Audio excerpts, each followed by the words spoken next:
Yes, good morning to all of you. क्या हाल चाल बच्चों? बहुत बढ़िया। कैसी चल रही है लाइफ? मस्त। मजा आ रहा है जिंदगी में? तो हम लोग बेटे मेरे क्या पढ़ रहे हैं? हम लोग पढ़ रहे हैं इकोनॉमिक्स। जो आपका सिलेबस है, सेटल हो जाओ बेटे जल्दी। जो आपका सिलेबस है इकोनॉमिक्स का, उसका चैप्टर नंबर 1 चल रहा है, जो कि आज हम इसको पैक कर देंगे। मतलब एक चैप्टर आज हमारा फिनिश हो जाएगा। आप लोग पिछला पढ़ रहे हो, साथ साथ पढ़ रहे हो। कोई ऐसी गलती मत करना, बिल्कुल ऐसी कोई गलती मत करना इकट्ठा करने की अपने सिलेबस को।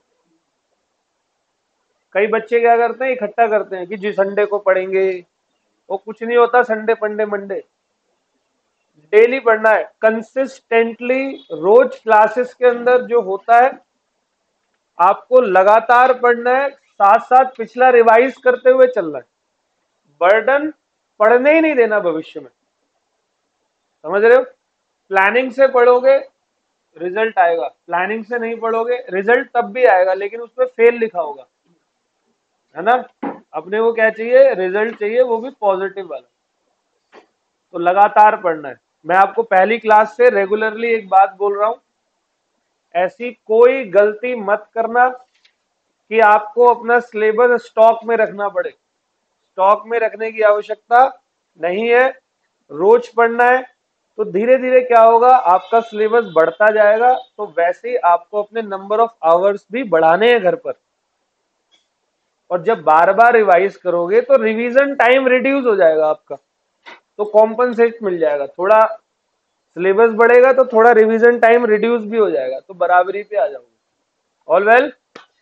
तो हम लोग यूनिट नंबर 2 कर रहे थे, basic problem of an economy and role of price mechanism. बहुत अच्छे से समझना।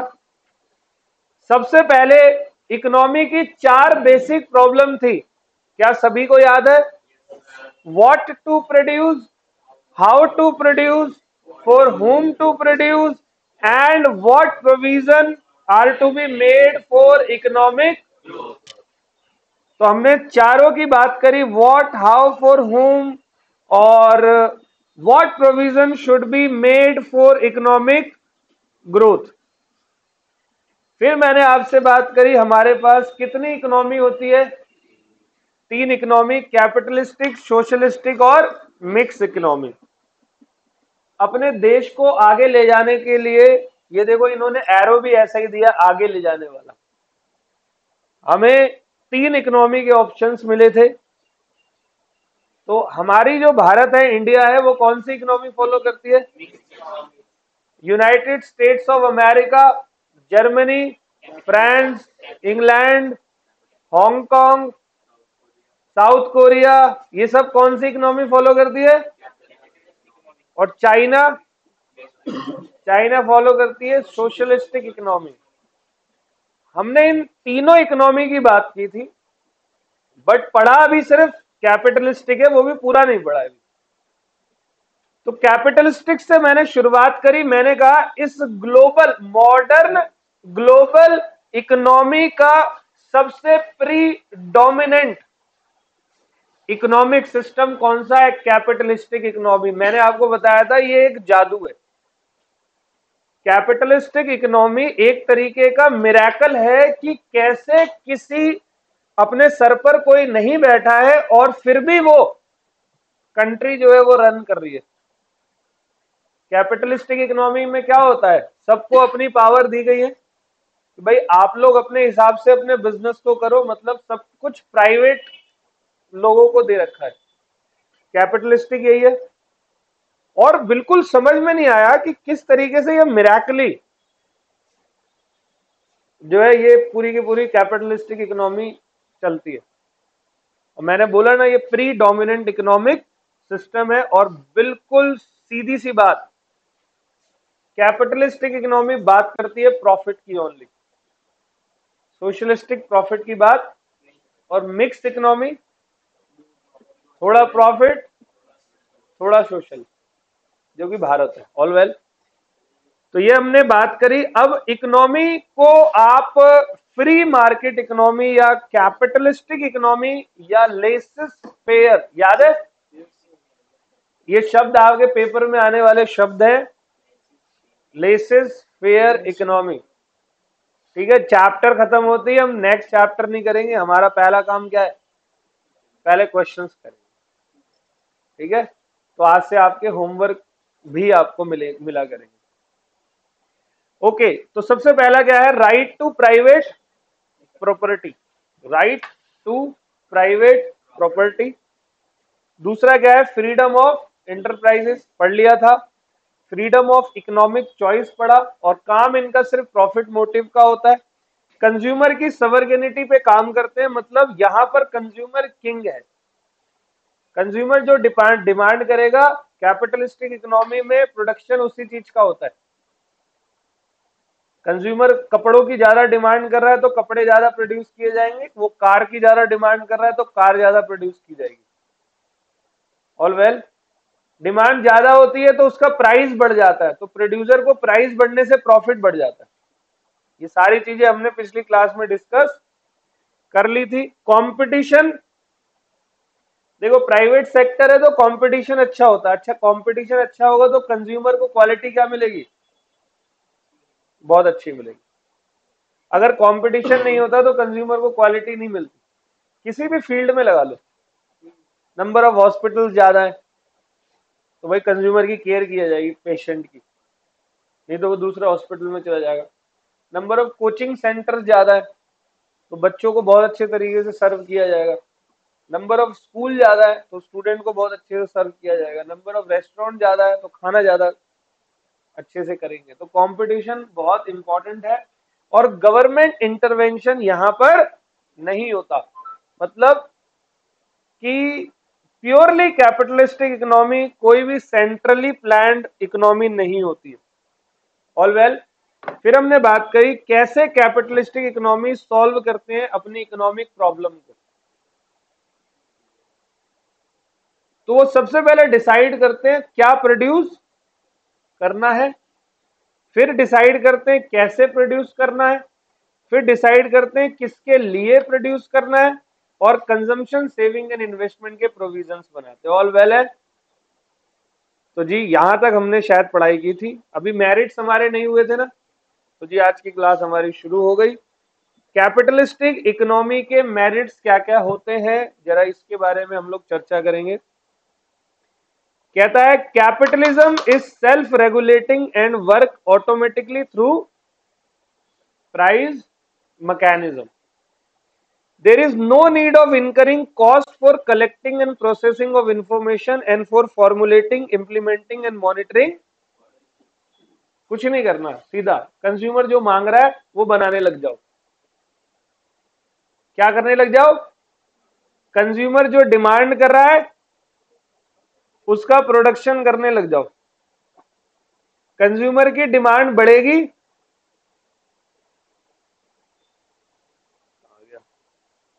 कंज्यूमर की डिमांड बढ़ेगी तो प्राइस उसका क्या हो जाएगा, बढ़ जाएगा।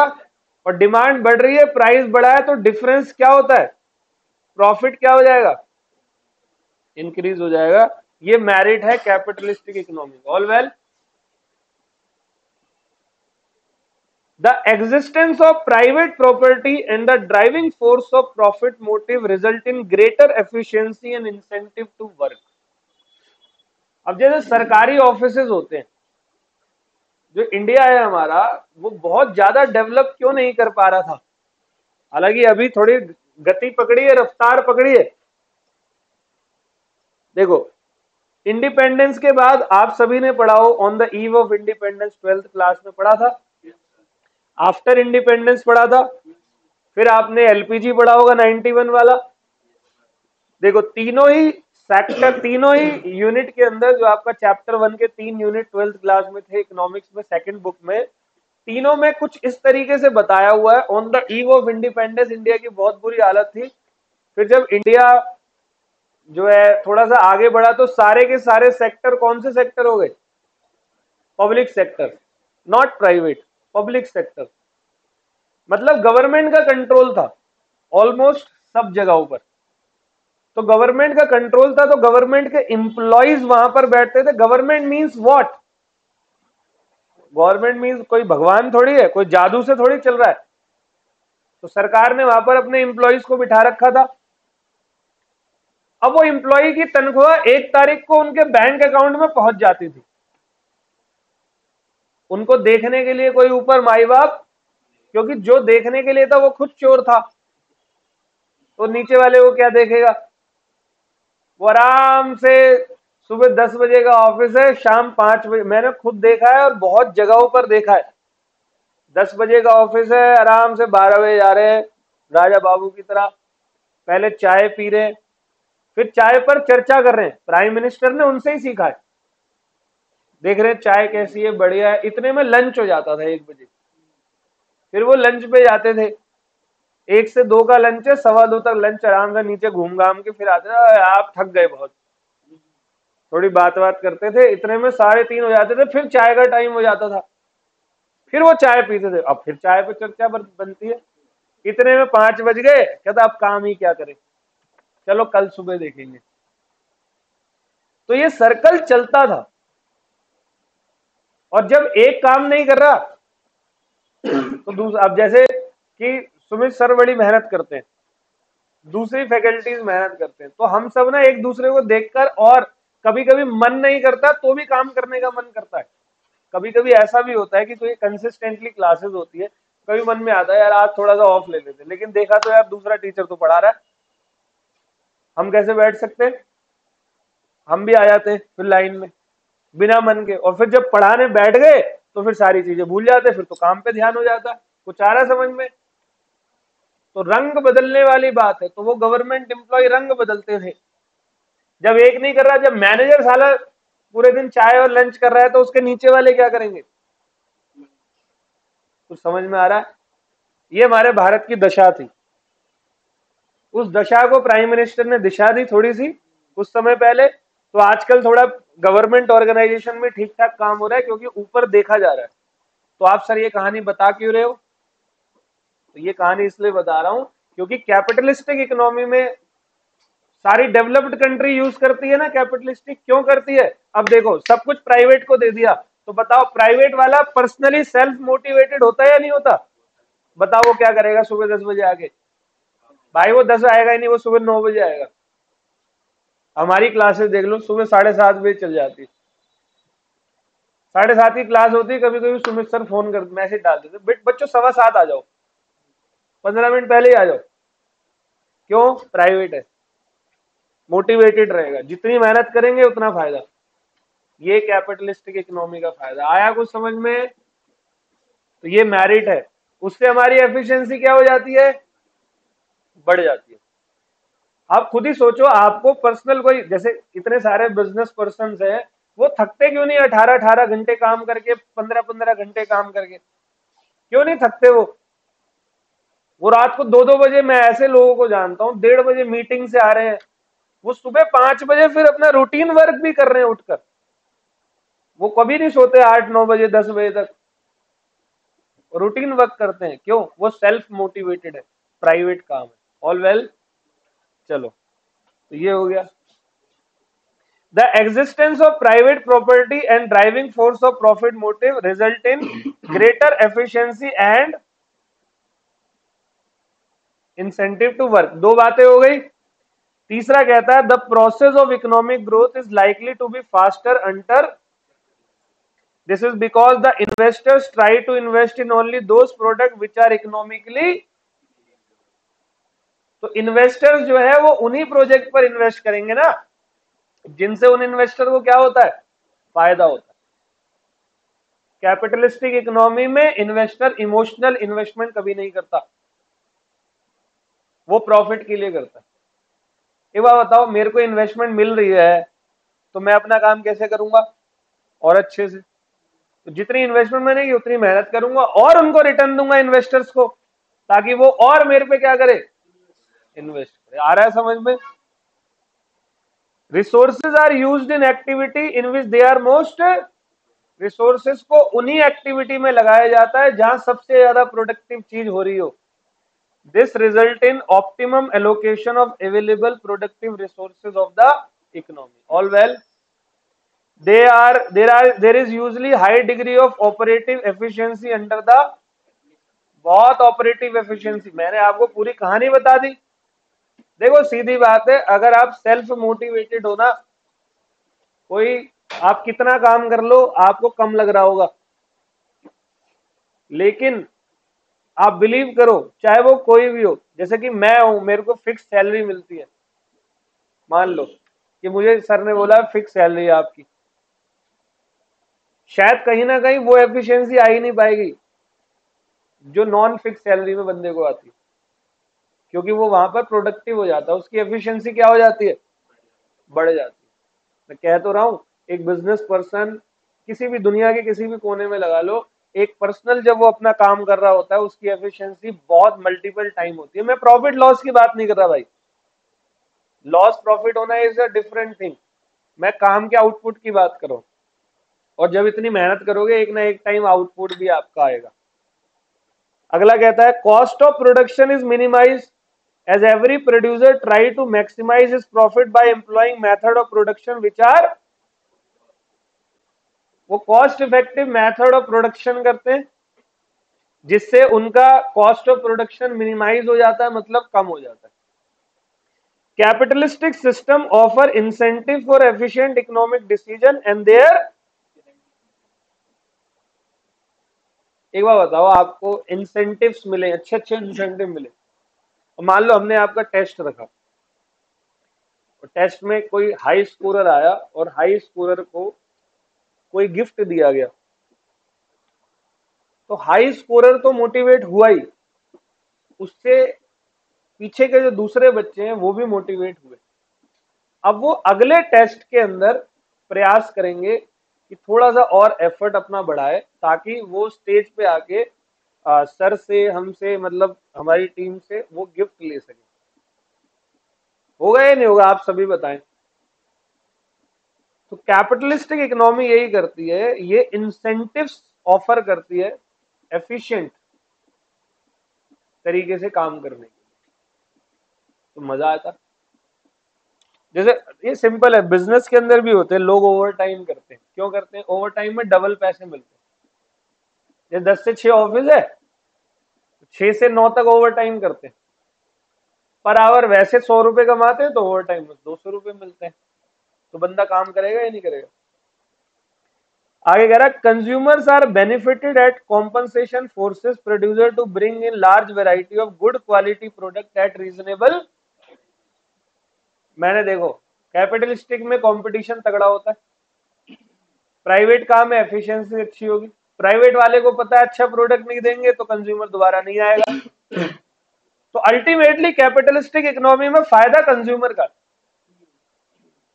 उसको अच्छी कीमत पर बढ़िया क्वालिटी का प्रोडक्ट मिल जाता है। This along with freedom of choice ensure maximum satisfaction to consumer. This also result in higher standard of what, उनका स्टैंडर्ड ऑफ लिविंग भी बहुत बढ़िया रहता है, बहुत हाई रहता है। ऑल वेल, फिर ये कहता है capitalism offer incentive for innovation and technological progress.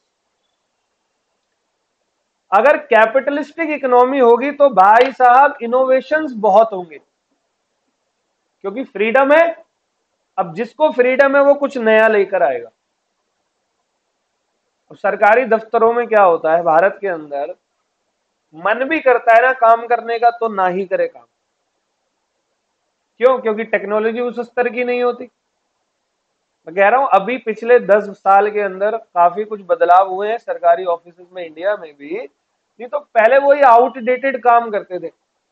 आप प्राइवेट सरकारी बैंक चले जाओ, स्टेट बैंक ऑफ इंडिया के, तो आपने बीम्स भी देखे होंगे कई सारे, वो हमेशा लंच पे रहते हैं।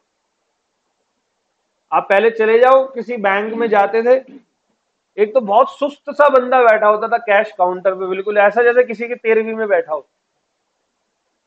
कोई आया नोटों की गड्डी लेके, उसने जमा करे, उसने पैसे की गड्डी ली, अब वो गिन रहा है पैसे को, मशीन खराब होती थी नोट गिनने वाली, वो बिल्कुल सुस्ती से ऐसे गिन रहा है, एक मन ही मन गिन रहा है। और उसका ढीलापन देखकर जो सामने पैसे जमा कराने वाला है वो बेसब्री से ऐसे कर रहा है, बस कैसे भी जल्दी गिन ले।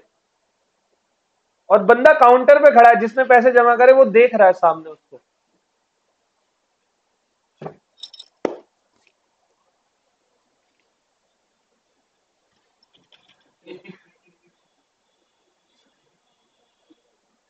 ठीक है। और जैसे ही वो गिनने वाला 71 72 पे पहुंचा, उसने अपना माथा खुजाया, यार भूल गया, फिर वो शुरू से गिनना चालू। और पीछे लाइन है बैंक के बाहर। लिटरली ये यकीन मानो ये होता है, था, नॉट है अभी। उनकी एफिशिएंसी क्या है? शून्य। क्यों शून्य है?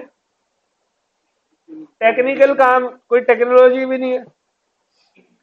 आप जाएं प्राइवेट बैंक में, आप 2-10 लाख रुपए बढ़ा, कभी इतने में आपने वो पैसे निकाल के रखे, इतने में उनके 10 लाख को गिन गुना के आपकी अमाउंट सबमिट करके आपको भेज देंगे, सर थैंक यू।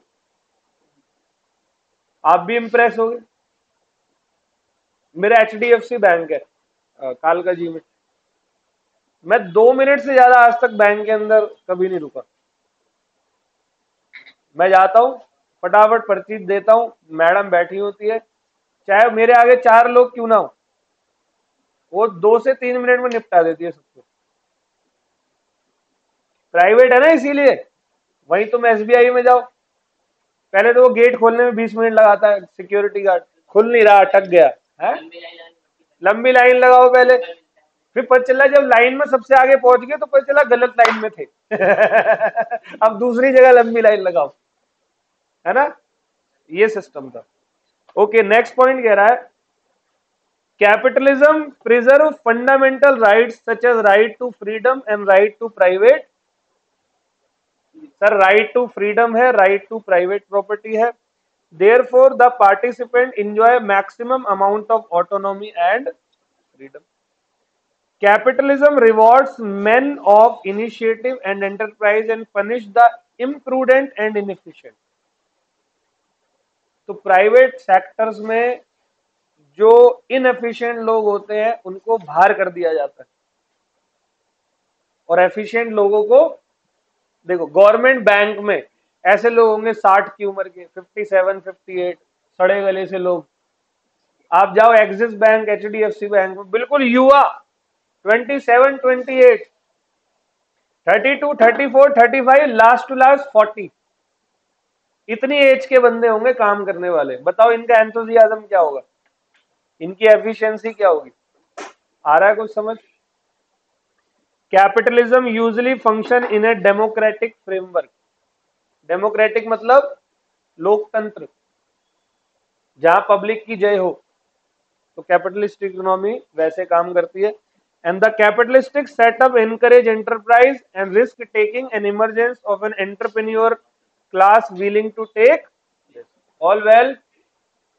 क्या कह रहा है? Capitalistic setup encourage enterprises and risk taking and emerging of an entrepreneurship class willing to take. तो बेटे मेरी जेब में है, मुझे नहीं पता, देख वहां होगा, देख ये तो नहीं है। द कैपिटलिस्टिक सेटअप, देखो अब कैपिटलिस्टिक में क्या होता है, ये एनकरेज करते हैं। देखो आपको ऐसा पता चले कि एक समंदर है जिसमें पैसा ही पैसा है, बस आपको उस पैसे को कमाने का तरीका पता हो, आप वहां जाना चाहोगे या नहीं? जैसे लोग बड़ा स्टॉक मार्केट में घुसने का प्रयास करते हैं, सबको पता है रिस्क बहुत है, लेकिन फिर भी जाते हैं, क्यों? वो भी एक समंदर है। आ रहा है कुछ समझ? तो कैपिटलिस्ट इकोनॉमी में एनकरेजमेंट मिलती है एंटरप्राइजेस एंड रिस्क टेकिंग, कि भाई रिस्क लो। ऑल वेल, कैसा लगा बच्चे?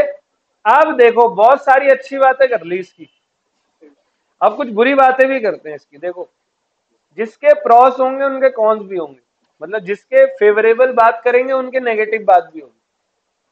अगर हमने अपने भारत की नेगेटिव बात अभी बोली ना, अब मैं भारत की पॉजिटिव बात भी कई सारी बताऊंगा।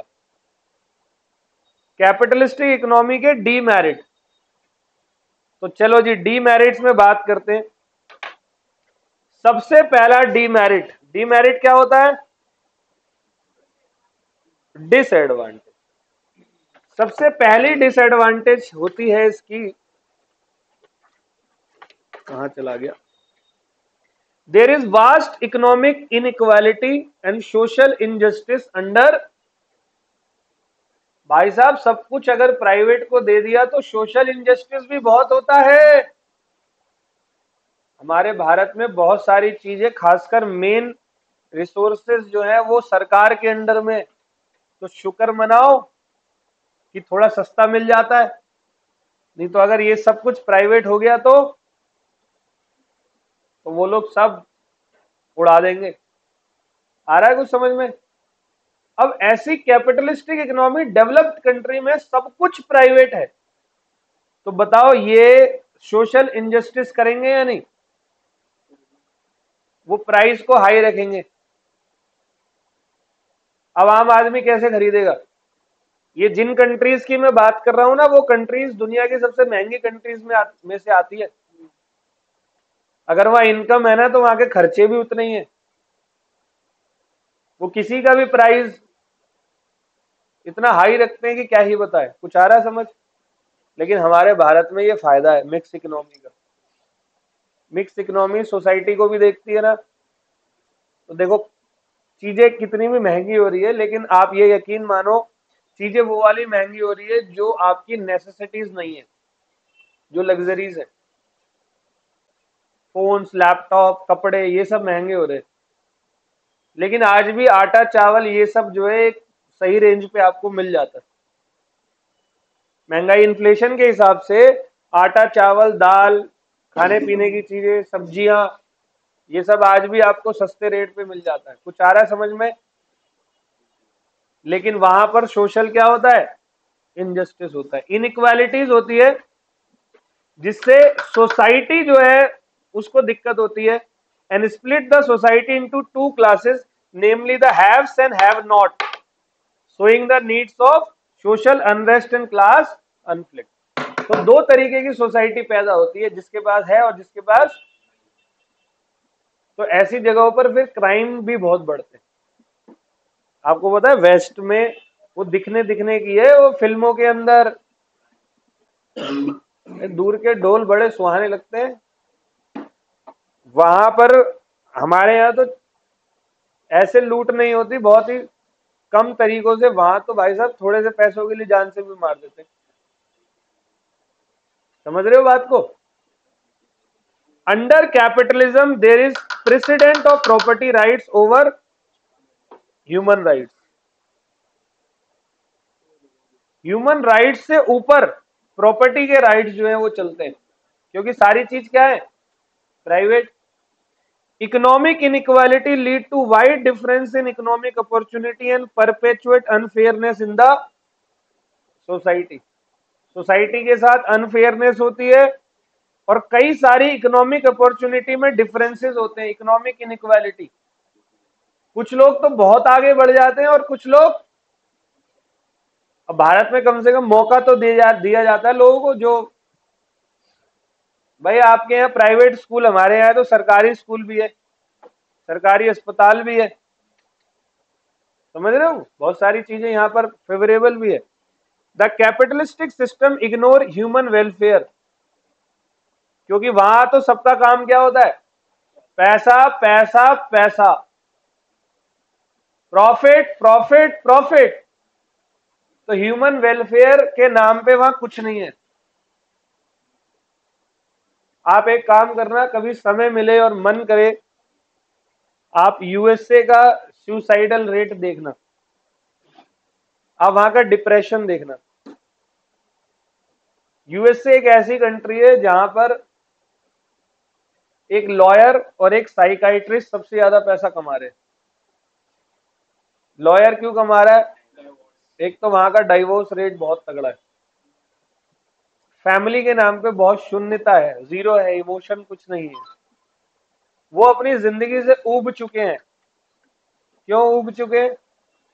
वो स्टेटस के पीछे इतना पागल हो गए, इतना पागल हो गए, लिटरली वो सारी चीजें भूल चुके हैं। उनकी जिंदगी में दो तीन चीजें होती है, ये अच्छा लग रहा है, ये मेरे ऊपर अच्छा लगेगा, ये मेरे ऊपर बुरा लगेगा। तो इससे क्या होता है, इससे लोगों का वेलफेयर नहीं होता, क्योंकि सब लोग पैसा कमाने के पीछे पड़े हुए, क्योंकि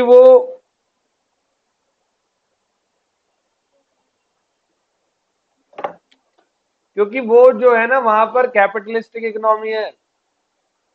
all well, due to income inequality, the pattern of demand does not represent the real needs of the income की इनइक्वालिटी है। तो पैटर्न ऑफ डिमांड जो है वो सच में सोसाइटी की जो नीड है उसके अकॉर्डिंगली पैटर्न ऑफ डिमांड नहीं है। कई लोग बहुत डिमांड कर रहे हैं और कई लोग डिमांड कर ही नहीं पा रहे क्योंकि उनके पास पैसे। लेबर का एक्सप्लॉइटेशन हो रहा है। Very often this leads to strike and lockout. दबा के स्ट्राइक होती है, दबा के लॉकआउट होता है। Moreover there is no security of employment, क्योंकि वो लोग क्या करते हैं, मैंने आपको बताया था, आज डिमांड कार की ज्यादा है तो वो क्या बनाने लग गए, पहले क्या बना रहे थे, मान लो कपड़े, तो वो एम्प्लॉय जो कपड़े बनाता था उनका रोजगार, कम से कम हमारे भारत में तो ऐसा नहीं है। Consumer sovereignty is a myth as consumer often become victim of excessive competition and profit motive work against consumer। Excessive competition है तो ये कंज्यूमर के खिलाफ भी हो जाता, वो कुछ भी दे देते हैं। जैसे कोचिंग बिजनेस में हो रहा है, कंज्यूमर जो बच्चे होते हैं ये ऑनलाइन वीडियोस देखते हैं, उसमें वो एक्सप्लॉइट होते हैं बहुत ज्यादा।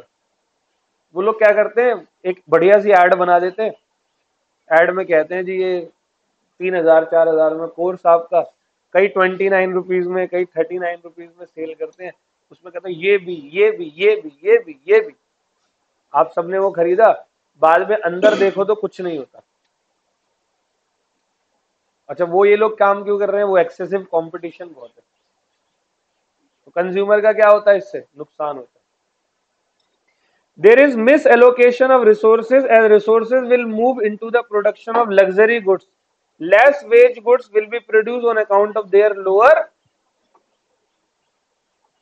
जहां प्रॉफिट कम है वो प्रोड्यूस ही नहीं होता, तो फिर उसके प्राइसेस क्या हो जाते हैं, प्राइस मैकेनिज्म पे चलता है ना, प्राइसेस बढ़ जाते हैं क्योंकि प्रोड्यूस ही नहीं हो रहा। और डिमांड क्या हो जाएगी फिर, ज्यादा, और डिमांड ज्यादा होगी तो चीज क्या होगी, महंगी, तो खामखा का महंगा खरीदना पड़ता है। लेस ऑफ मेरिट गुड, जैसे एजुकेशन हेल्थ केयर बहुत कम होते हैं। ऐसे गुड्स जो सोसाइटी के लिए फेवरेबल होते हैं बहुत कम है, जो सोसाइटी के लिए नुकसानदायक है बहुत ज्यादा। एग्जांपल देता हूं, सबसे ज्यादा शराब पी जाती है उन कंट्रीज में, सबसे ज्यादा क्लब्स वहां पर है, सबसे ज्यादा स्मोकिंग की जाती है, और भी बहुत सारी चीजें, पत्ते खिलवाए जाते हैं। एक जगह है एलए, लॉस एंजलिस, वो एलए जगह ही जुआ खेलने के लिए पूरी। हाँ, लास वेगस, सॉरी वेगस, वो जगह ही किसके लिए, जुआ खेलने के लिए। जुआ, शराब, सट्टा, और भी कुछ है, छोड़ो, इतना बहुत है, आप लोग समझदार हो, ठीक है। मतलब उनको उसमें प्रॉफिट ज्यादा होता है, तो बंदा फिर ऐसा प्रोडक्शन करता ही नहीं जिसमें प्रॉफिट कम हो। वो कंट्रीज आप बिलीव नहीं करेंगे, मैं जानता हूं, मैं बहुत लोगों को जानता हूं, वहां के लोगों को, क्योंकि मैं एक ऐसी सोसाइटी से जुड़ा हूं जहां पर पूरी दुनिया के लोग आते हैं। मैं हजारों हजार लोगों को जानता हूं जो इतना डिप्रेशन में थे, इतना प्रॉब्लम में थे, उनकी फैमिली इतनी एक्सप्लॉइट होती है वहां पर, ये सब कैपिटलिस्टिक इकोनॉमी की वजह से। पता है, आप लोगों के बड़े इमोशन है फैमिली से, आप लोग 2-3 घंटे लेट हो जाओ, आपके घर वाले पुलिस स्टेशन तक पहुंच जाएंगे, थाने में रिपोर्ट लिखवाने, जी एक किडनैप हो गया। वहां बच्चे 8-8 दिन 10-10 दिन बाहर आते हैं, mom I am going to party, this is my right mom, I have to go. If you stop me, I'll file a suit against you. वो मम्मियों में केस फाइल कर रहे हैं, क्यों? पार्टी में नहीं जाने दिया, मैं एडल्ट हूं। समझ रहे हो? तो सर ये बहुत डीमेरिट है। अब वो पार्टी में जा रहे हैं तो वो कौन से गुड्स का कंजम्पशन करेंगे? सारे डीमेरिट गुड्स का कंजम्पशन करेंगे। शराबे पिएंगे, जुआ खेलेंगे, पत्ते खेलेंगे, ड्रग्स लेंगे, सब उल्टी सीधी चीजें। और सारे ये जो डीमेरिट गुड्स होते हैं उनमें प्रॉफिट क्या होता है? ज्यादा। तो वहां पर यही गुड्स बिकते हैं सबसे ज्यादा। ठीक है? ड्यू टू अनप्लैंड प्रोडक्शन, क्योंकि प्लैंड प्रोडक्शन होता ही नहीं, जिस चीज की डिमांड है वही बनाना चालू। Economic instability in terms of over production, economic depression, unemployment is very common. तो वहां पर बहुत सारे वो आते हैं, क्या बोलते हैं, रिसेशन भी आते हैं उन कंट्रीज में। जैसे 2008 में यूएस में रिसेशन आया था, पूरा ही हर चीज का रिसेशन यूएस में आया था। अब उसका इम्पैक्ट इंडिया में भी आया था, लेकिन बहुत बड़ा इम्पैक्ट पड़ा नहीं, इंडिया में पड़ भी नहीं सकता। साउथ की माताओं को देखा है, लेडीजों को? क्यों देखा बे? साउथ की जो लेडीजें हैं उनके बॉडी पे इतना गोल्ड होता है, मतलब रिसेशन उनका कुछ नहीं बिगाड़ सकता। साउथ वालों को गोल्ड का बड़ा शौक होता है, गलत तो नहीं कह रहा। हमारे भारत में जो महिलाएं हैं उनको गोल्ड का बड़ा शौक है। महिलाओं को आप 10,000 रुपए दो मंथली चलाने के लिए, वो उसमें भी 2,000 बचा लेंगी। आप 5 दे के देखो, देखना 1,000 उसमें भी बचा लेंगी। उनके चावल आटे के डब्बों में इतना पैसा निकल जाता है कि 6-8 महीने तक घर चल जाए। तो रिसेशन हमारे यहाँ कुछ भी बिगाड़ नहीं सकता। There is enormous waste of productive resources as firms spend huge amount of money on advertisement and sales promotion। वो एड में दबा के पैसा वेस्ट करते हैं, एड ही एड। हमारे एड नहीं होता, हमारे एक बोर्ड लगा देते जिसको आना है आओ वरना मर जाओ। Capitalism leads to the formation of monopolies as large firms may be able to drive out small ones by fair or foul means। बताओ, कैपिटलिस्ट इकोनॉमी में प्राइवेट पूरा है तो वहां मोनोपोली बनती है, फिर बड़े बड़े लोग हैं वो एक इकट्ठा बन के सिंगल चेन बना देते हैं अपनी, और सबको खा जाते हैं, सारे छोटे समंदरों को। समझ गए? An excessive materialism as well as conspicuous and unethical consumption leads to environmental। बिल्डिंगें बन रही है तो बिल्डिंग कर क्या रहे हो? पेड़ काट के ही तो बना रहे हो। कोई एक बहुत अच्छा पार्क है, बहुत अच्छी खेती है, वहां 5 स्टार होटल बना रहे हो, पार्क वार्क सब काट दिया। एनवायरनमेंट की ऐसी की तैसी नहीं हो रही भाई साहब। डेवलपमेंट के नाम पर इस पृथ्वी ने हर वो बुरा काम किया है जो पिछले करोड़ों साल से नहीं हुआ, और ये पिछले 200-300 साल में हो गया डेवलपमेंट के नाम पर। ये बहुत दुखदाई है। और देखो, इसके हम लोग विक्टिम भी है, तो इसके लिए जिम्मेदार भी हमें। अभी एसी बंद कर दूंगा, अभी सबको गर्मी लग जाएगी, लेकिन इसके चलने से क्या प्रॉब्लम हो रही है वो आप सभी जानते हो। तो हम लोगों ने बहुत नेचर की वॉट लगाई है, वॉट, और नेचर फिर हमारी वॉट लगाता है। सुनामी, बाढ़ देखते हो, पूरे गांव के गांव लेके जाता। अच्छा, करता कौन है? अर्बन एरिया वाले। फंसते कौन है? रूरल वाले। करता कोई और है और भरता कोई और है। अर्बन वाला तो इतना मजबूत मकान बना लेता, उसको फर्क नहीं पड़ता, और उसकी वजह से वो रूरल वाले चले जाते। तो हमारा ये कैपिटलिस्टिक खत्म हुआ। अब बात करते हैं किसकी? चलो भाई, सोशलिस्टिक की बात करते हैं।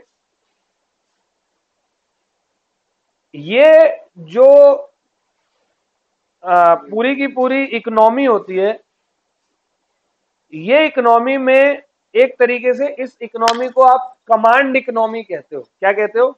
अभी पढ़ूंगा, फिलहाल इस वर्ड पे मैं फोकस कर रहा हूं।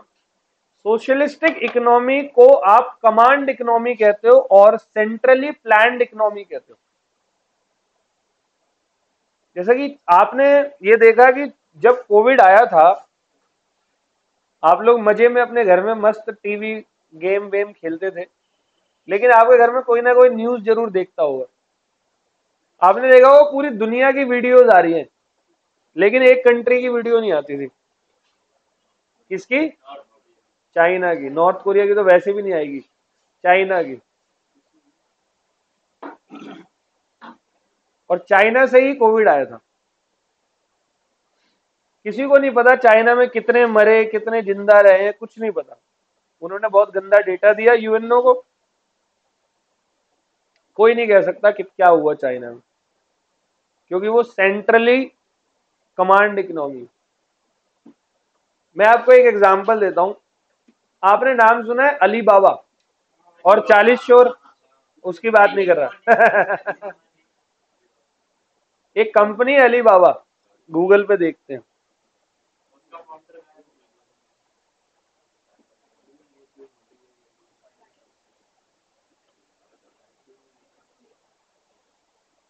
ये देखो, ये अली बाबा ग्रुप है, यहां देख रहे हो।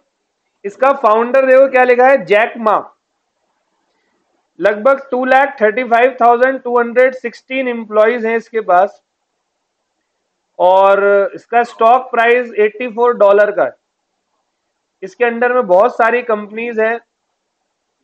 अलीबाबा चाइना का सबसे बड़ा, जैसे इंडिया का अंबानी है, वैसे चाइना का ये सबसे बड़ा मतलब बंदा है।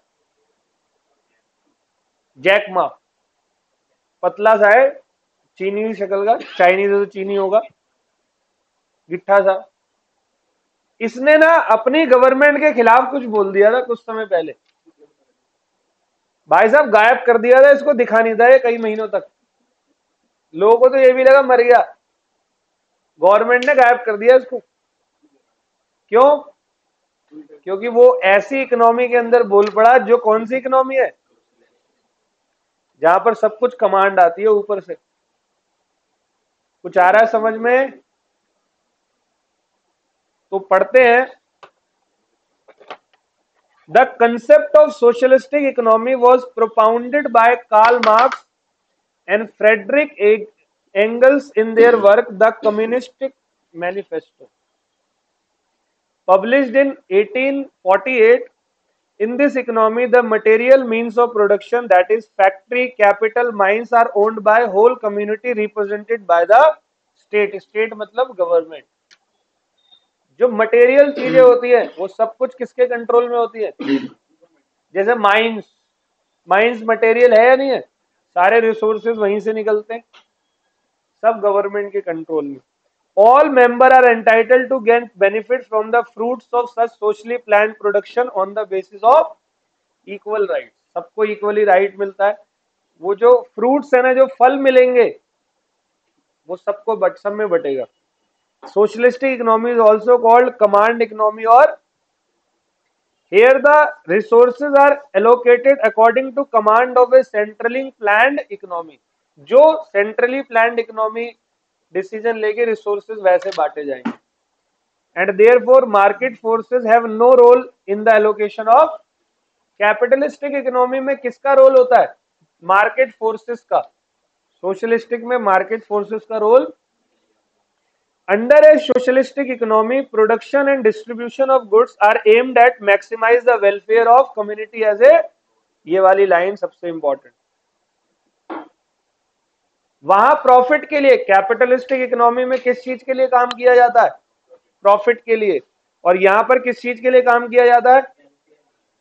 Hence the central problem are solved through planning under socialistic. तो कुछ इंपॉर्टेंट कैरेक्टरिस्टिक इकोनॉमी की है। सबसे पहला ये कलेक्टिव ओनरशिप, मतलब कि कह रहा है there is collective ownership of all means of production. बस कुछ छोटी मोटी चीजों को छोड़कर बड़ी बड़ी चीजों पर कलेक्टिव ओनरशिप होती है गवर्नमेंट की। जैसे छोटी दुकान, वर्कशॉप वगैरह, वो तो लोगों की होती है, बट जैसे बड़ी माइंस, ये सारी चीजें किसकी होती है? Government. There is collective ownership of all means of production except small farm, workshop and trading firm, which may remain in private hand As a result of social ownership, profit motive and self-interest are not the driving forces of economic activity. It is as it is in the case of market economy. यानी capitalistic economy में self interest और profit motive होता है, यहां पर self interest और profit motive नहीं होता है. And the resources are used to achieve certain socio economic. पहला कलेक्टिव ओनरशिप समझ में आ गया. दूसरा इकोनॉमिक प्लानिंग. तो बेटा मेरा सेंट्रली प्लान्ड अथॉरिटी होती है जो सारे के सारे मेजर इकोनॉमिक डिसीजन जैसे कि what to produce, when and how much to produce वगैरह सब ऊपर वाले बंदे लेते हैं. Centrally planned economy. क्या प्रोड्यूस होगा उनके अकॉर्डिंग, सब कुछ उनके अकॉर्डिंग होता है. प्राइवेट में उनके अकॉर्डिंग नहीं होता. All well. कंज्यूमर चॉइस की एब्सेंस है. चाइना में कुछ भी खाते हैं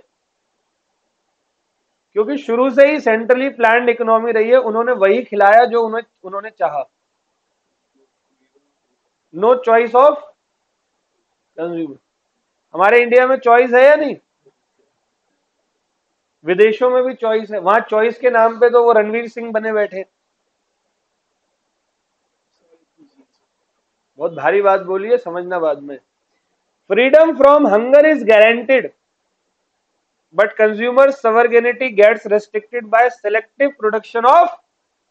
भाई वो उतना ही सेलेक्टिव प्रोडक्शन करते हैं. आपको इसी में से खाना है, इसी में से पीना है, इसी में से पहनना है, इसलिए तो वो कुछ भी खाते हैं. कुछ भी का मतलब उन्हें वही मिला. The range of choice is limited by planned.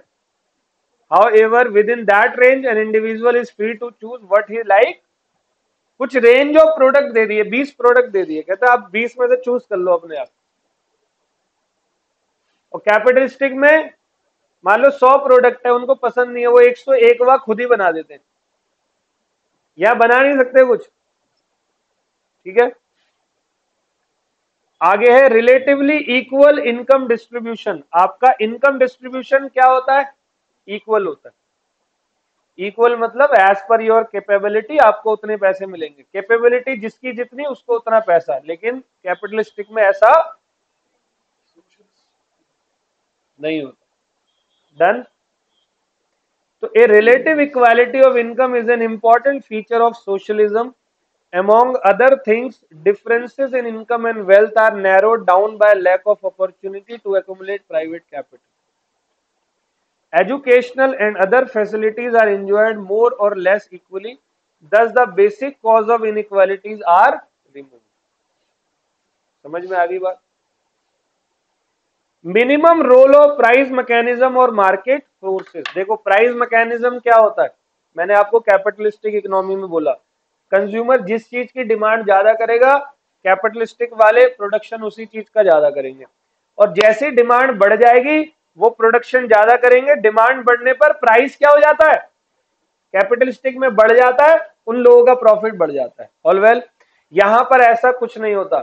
यहां का प्राइस मैकेनिज्म, क्योंकि कंज्यूमर को कोई आजादी नहीं है, तो प्राइस मैकेनिज्म या मार्केट फोर्सेस कंज्यूमर के हिसाब से डिसाइड नहीं किया जाता. आ गया समझ में? कह रहा price mechanism exist in a socialistic economy but it has only a secondary role, example, to secure the disposal of accumulated stock. Since allocation of productive resource is done according to a predetermined plan, the price mechanism is as such does not influence these decisions. In the absence of profit motive, price mechanism loses predominant role in the economic decision. Price कौन set कर रहा है? Centrally planned economy ऊपर. और capitalistic में price कौन set करता है? Producer, market forces. और कंपटीशन यहां पर नहीं है. क्या नहीं है? कंपटीशन. कुछ आ रहा है समझ में? क्योंकि सब कुछ सरकार का है तो वहां कंपटीशन हो सकता है क्या? आगे बढ़ते हैं.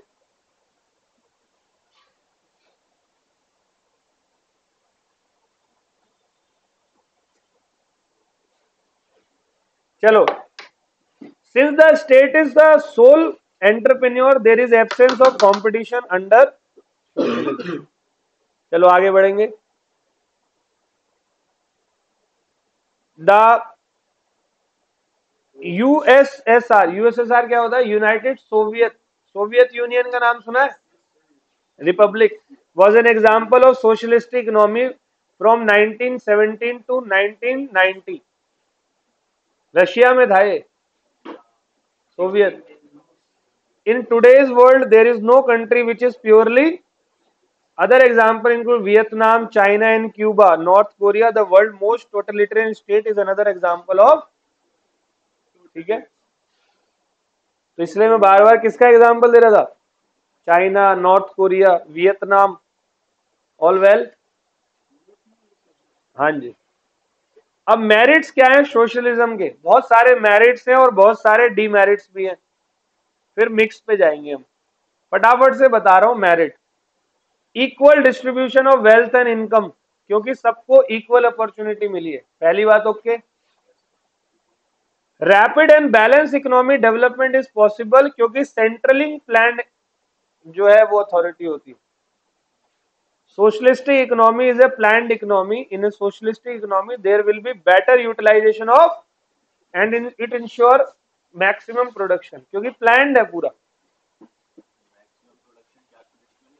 हाँ जी, वहां भी है। तो मैं ये थोड़ी कह रहा हूं कि जो मेरिट सोशलिज्म के हैं वो कैपिटलिज्म के नहीं हो सकते। नहीं, यहाँ वहां पर सेंट्रली प्लान नहीं है ना। तो कैपिटलिस्टिक के मैंने डीमेरिट जब बताया था, तो डीमेरिट में मैंने एक चीज बताई थी, क्योंकि सेंट्रली प्लान नहीं है तो रिसोर्सेज जो है कोई भी कैसे भी यूज कर सकता है। तो हो सकता है वहां कुछ दिक्कतें आ जाए, बट यहां पर क्योंकि सेंट्रली प्लान्ड है तो रिसोर्सेज जो है वो सबकी नजरों में रहेंगे और जितना उसका मैक्सिमम प्रोडक्शन आप कर सकते हो वो कर सकते हो। And waste of all kind are avoided through strict economic, और कंपटीशन नहीं है तो रिसोर्सेज का वेस्ट, जैसे कि एड और सेल्स प्रमोशन में, वहां सारे रिसोर्सेज कहां वेस्ट किए जाते हैं? सेल्स प्रमोशन, क्योंकि कंपटीशन तगड़ा है। और यहां कंपटीशन नहीं है तो एडवर्टीजमेंट की आवश्यकता ही नहीं है। फिर ये कहता है in a planned economy unemployment is minimise, business fluctuation are eliminated and stability is broad. देखो कैपिटलिस्टिक में स्टेबिलिटी नहीं होती, कब कौन सा बिजनेस बंद हो जाए पता नहीं। यहां क्योंकि गवर्नमेंट के कंट्रोल में है, अनएम्प्लॉयमेंट का कोई टेंशन नहीं क्योंकि गवर्नमेंट अथॉरिटी है, और बिजनेस फ्लक्चुएशन बहुत ज्यादा नहीं होती है, ये फायदा है। The absence of profit motive help the community to develop cooperative mentality and avoid class war. This along with equality ensure better welfare of the, जो क्लास होते हैं ना, जैसे यूएस वगैरह में क्लासेस की लड़ाई है। क्लास वो नहीं, रूम क्लास वाला नहीं, क्लास मतलब अपर लोअर मिडिल ये वाला। वहां बहुत, मतलब यूएसए में तो हद से ज्यादा, इन कंट्रीज में नहीं है। ये एक सोसाइटी बना के चलते हैं क्योंकि ये एक कम्युनिटी है सोशल वेलफेयर के लिए, तो इसमें सारी क्लासेस के लोग आते हैं। मैं टेंपल जाता हूँ संडे को, ऑन टेंपल में, तो हम वहां पर रहते हैं, तो वहां पर मतलब हजारों लोग आते हैं, बट हमारे ग्रुप के अंदर कुछ 300 लोग हैं। उन 300 लोग में बहुत बड़ी बड़ी पर्सनैलिटीज हैं, कई सारे बड़े बड़े डॉक्टर हैं जो मेदांता जैसे हॉस्पिटल में है, एम्स के बड़े बड़े हेड हैं, कई बहुत बड़ी कंपनीज के बड़े बड़े डायरेक्टर्स हैं, कई बहुत छोटे लोग भी है, सब्जी बेचने वाला भी है, छोटा मोटा काम करने वाला भी है, लेकिन वहां पर सारे लोग एक ही होते हैं, कॉमन कपड़े पहने होते हैं, धोती कुर्ता सब कॉमन होता है। तो ऐसी जगह पे बताओ सोसाइटी के साथ गलत हो सकता है क्या? सही है। सोशलिज्म इंश्योर करता है right to work and minimum standard of living to all. अच्छा, आपका स्टैंडर्ड ऑफ लिविंग जितना कम होगा उतना ही आपको टेंशन कम होगा। नहीं समझे? आपकी जरूरतें अगर कम है तो दिक्कतें क्या है? जैसे स्टूडेंट होता है, स्टूडेंट ना कुछ भी पहन के, कुछ भी खा के, कोई भी कॉपी वॉपी लेके आ जाता है, उसे कोई टेंशन क्लास में स्टेटस का नहीं होता। ज्यादातर बच्चों की बात करो, क्योंकि सभी स्टूडेंट है। लेकिन जब वही बंदा कमाने लग जाता है बाद में, तो उसको बड़ा स्टेटस का प्रॉब्लम आ जाता है, कुछ ज्यादा कमाते हैं, कुछ कम कमाते हैं। यहां पर इस तरीके की चीज नहीं होती।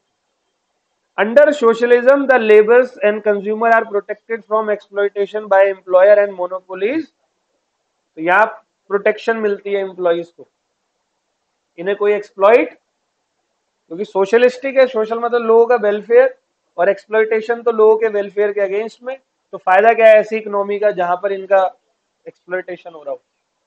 And there is provision of comprehensive social security under socialism, and this makes citizen feel, social security होती है, इनको प्रोविडेंट फंड मिलते हैं, इंश्योरेंस होते हैं, हॉस्पिटल्स दिखाए जाते हैं, सब कुछ होता है।